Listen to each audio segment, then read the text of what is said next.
नमस्कार साथियों, हमारे देश के जितने भी पड़ोसी देश हैं उनमें से अधिकतर देशों में आपने देखा होगा 1 से 2 साल में तख्ता पलट हुआ है।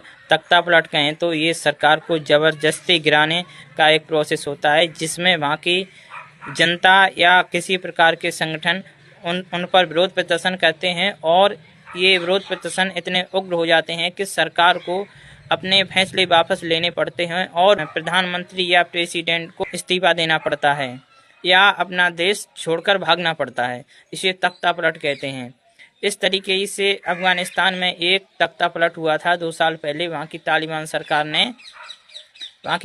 सरकार ने अपने ही देश की सरकार को उखाड़ फेंका और अपना शासन बना लिया।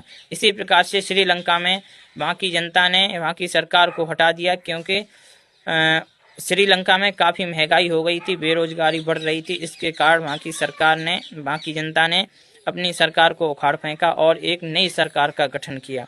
इसी प्रकार से बांग्लादेश में भी कुछ महीनों पहले वहाँ की सत्ता को उखाड़ फेंका और वहाँ की प्रधानमंत्री को भारत में शरण लेनी पड़ी थी। अब नेपाल में इसी तरह की गतिविधियाँ हो चुकी हैं और वहाँ की सरकार गिर चुकी है। प्रधानमंत्री केपी शर्मा ओली भारत में शरण ले चुके हैं, अर्थात आ गए हैं।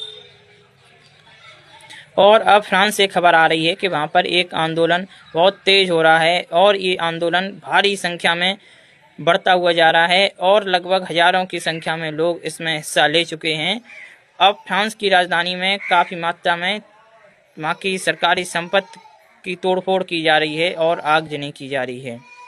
उनका सीधा सा कहना है कि हमें प्रेसिडेंट इमैनुअल मैक्रों का इस्तीफा चाहिए। इस्तीफा लेने का मतलब ये है कि वह मैक्रो को अब प्रेसिडेंट के रूप में नहीं देखना चाहते हैं।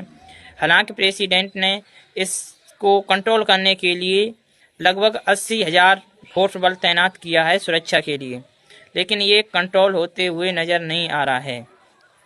आंदोलन का कारण ये बताया जा रहा है कि फ्रांस में अधिक कर्ज होने के कारण वहाँ की इकोनॉमी गिर रही है और काफ़ी स्टेबिलिटी फेलियर नज़र आ रहा है।